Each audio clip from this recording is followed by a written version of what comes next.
Since being chair, I've been honored to work with many remarkable colleagues, really phenomenal students, and distinguished alumni.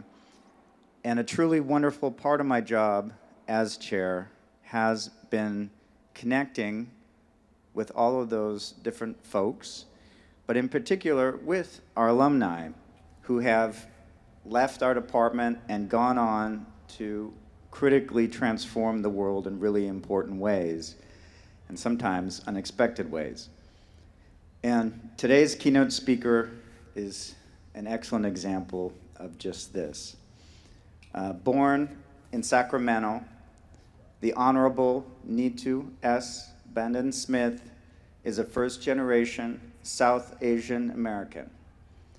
The graduate of a visual and performing arts high school in Sacramento, she was accepted to UCLA and thankfully found her way to us here in anthropology.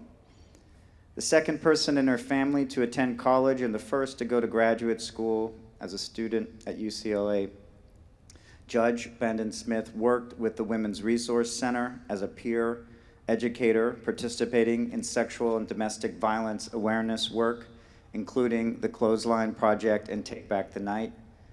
Throughout college, she worked at the library as a note taker and at a local arbitration firm. She was also active with the UCLA radio station and with Sangam, a South Asian student group.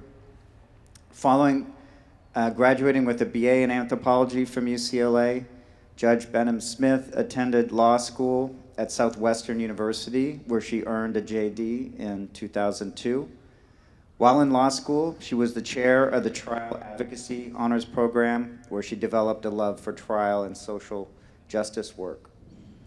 Following graduation, she worked as a staff attorney for 2 years at the Southern California Housing Rights Center, where she represented individuals in housing discrimination cases in both state and federal court.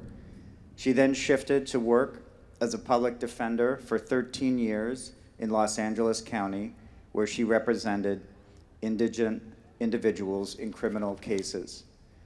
Judge Banden Smith was appointed to the Los Angeles Supreme Court on May 2017 by Governor Jerry Brown, and currently sits in a trial room at the Van Nuys Courthouse.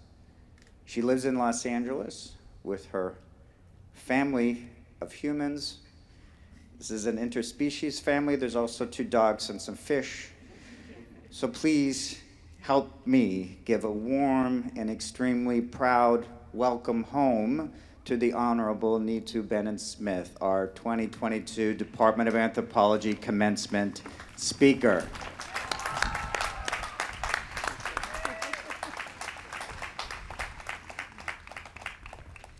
Thank you, and I just got a raise. I was promoted to the Supreme Court by our professor here. I'm on the Superior Court, but I'll take it. Thank you. Good afternoon. I said good afternoon, everyone. There we go.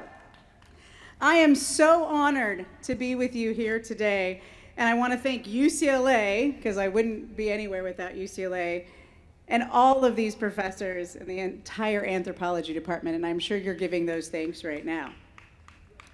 And a special thanks to all of you for graduating. Because honestly, when they asked me in 2022 to speak, I was like, are you sure you want me? I was here 20 years ago, and I used a pager, okay?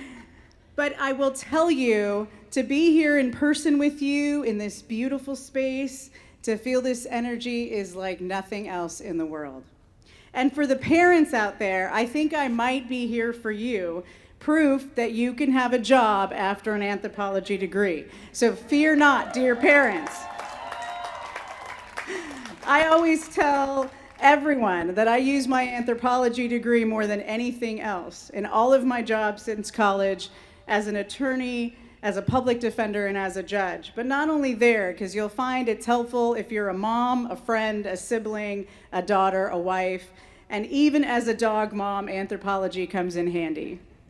But my fellow anthropologists, I will admit, that while preparing for this, having recently crawled out of my pandemic rock, I sought the help of one of my mentors, texting, because us old people are still texting news. Texting, we'll hope that's okay. I asked him, what do I talk about? I'm not hip. I was here over 20 years ago, and as I said, I was paging. SMH, he says. And I say, SMH, stress me holy? What is that? Then he tries, watch some TED Talks. Who is TED? Is TED important? Is TED someone I'm supposed to know? More SMH, SMH. But I'm determined to learn because, like you, I'm a fellow anthropologist. And now I love TED, and IMHO would love to meet him IRL. Now, but all of you live in this world with emojis and acronyms, and I am still figuring that out, but I will try my best to intersperse some hip, young lingo. But don't start ROTFL just yet, okay? Now, I first want to take a minute to really congratulate you. It is an amazing accomplishment to graduate and from such a prestigious college. And the road may not have been easy. Some of you may be the first in your family to go to college. Some of you may have done this all by yourself. Some of you may have had one-parent households that you came from. And some of you may have had starts and stops, and it may have felt hopeless, especially with everything that has happened in our country, our city in the last 5 years. And there may have even been a time while online that you felt lonely in this pandemic, isolated from family and friends. Hope that may have been difficult in a pandemic combined with witnessing brutality in the streets and protests that followed. And for you anthropologists, in the beginning of your courses, you sat through learning about the mating process of monkeys and thought, maybe I'll take more of this. And then you took more classes, even through all of this in the world. And if you're like me, you might have had a moment when you called your family and said, I am learning in college now, and I love it. And if your family is like mine, they asked, what have you been doing until now? So hopefully you've made the best of your experience here. And wherever you've come from and whatever you felt, each and every one of you made it. You stayed and hopefully made the best use of your time. You persevered in a time when college was not as it used to be. In a pandemic, we learned to grieve virtually, have weddings virtually, and even graduate virtually. But it didn't stop there. You witnessed, and we are also witnessing, a reckoning, really, with institutionalized racism and injustice. As we honor those that protect and served, we also watched people march into the street to continue to say the names lost and fight for a more fair utopia. Marching to ask, the same as revolutionaries before you were asking, but hadn't found yet, to let freedom ring, but for everyone, every shade and creed. But people weren't only in the street to protest, they were also hungry, both literally and figuratively. Literally because jobs were lost and hope and despair were at an all-time high, and so were lines at food banks. And figuratively because there was a common feeling that we together can do better, can be better, and do more. And added to all of that, and more importantly for your generation in particular, is climate change.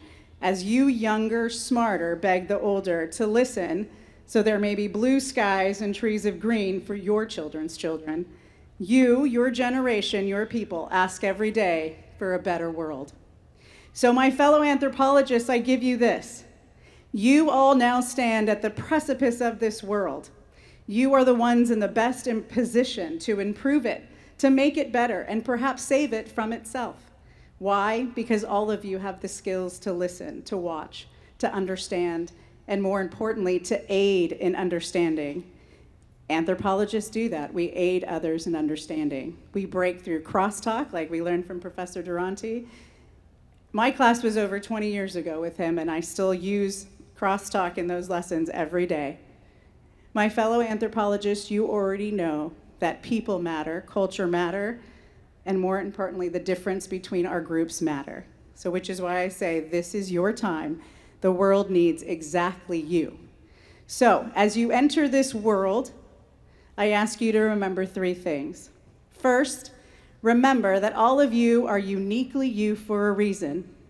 Each and every one of you were born perfect and then have continued to perfect yourselves every day in some way. And you will continue to do so. But I say this to you because throughout your life, you will be asked why you are so special, why you deserve a job, a chance, or even to be heard. So you should know the answer to that. And know that each of you possess unique qualities that enable you to climb any mountain, surpass any problems, but also to bring people together in understanding. You may face moments in the future when you are unsure of new obstacles, but remind yourself that you are uniquely you. No one else can be you. Everyone else is taken, as the quote says, and you are perfect for anything you set your mind to. And second, remember to listen. Listening, active listening is a big part of anthropology. All too often in this current electronic age, the only thing we are listening to is our own texting or typing. We say LOL, but we don't hear it anymore. We type things like IMHO or WTF, but we don't hear the human inflection that goes with it. People are saying IYKYK with pictures, but not in person. And they are ROTHFL, but again, you can't see the floor, hear the laughter, or fall down on the floor with your friend. So I think you get my drift here, IYKYKLOL. But seriously, take the time to listen in person every once in a while. Hear the laughter, hear the tears, hear the love and compassion around you. Not just to the people in your lives in person, but also to the world and the sounds around you. If you live near a river, listen to the sound of the water and how it blends with the sounds of the earth, and hear the earth. And now you're asking, why is this hippie kind of saying this all to me? Because this is the real life in IRL, okay? These actual connections will fuel your mind, enrich your souls, and make you better anthropologists and human beings in general. And last, I would tell you to be kind, rewind. Now, your parents are wondering if I'm going to talk to you about Blockbuster Video, because I realize that some of you are so young you don't know what VHS tips are, okay? But back in the day when I was a kid, we watched videos, and if someone didn't rewind them, it was no fun because you saw the end before the beginning. But as anthropologists, you know that I say this for a different reason, because you know that meanings can change and mean different things to different communities.